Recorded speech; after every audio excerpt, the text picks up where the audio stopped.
ভূমিকম্পের তীব্রতা আরও ভয়াবহ হলে আমাদের শেষ আমল কি হতো এবং কতজন আসলে আমলকারী ব্যক্তির কাতারে থাকতে পারতাম, এমন প্রশ্ন রেখেছেন জনপ্রিয় ইসলামী আলোচক মিজানুর রহমান আজহারী। নিজের ভেরিফাইড ফেসবুক পেজে তিনি লিখেছেন, ভেবে দেখেছেন কি আজ ভূমিকম্পের তীব্রতা আরও ভয়াবহ হলে খুব কম সংখ্যক মানুষের শেষ আমল হতো ফজরের নামাজ। সেই লিস্টে আপনি থাকতেন তো?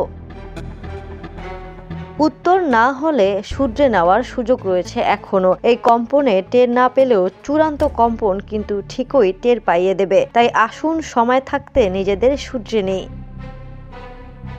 শুক্রবার সকালে দেশের বিভিন্ন স্থানে 5.5 মাত্রার শক্তিশালী ভূমিকম্পে এখন পর্যন্ত 6 জনের মৃত্যুর খবর পাওয়া গেছে। Desk report, the news. দেশে দেশে সবার সাথে দ্য নিউজ।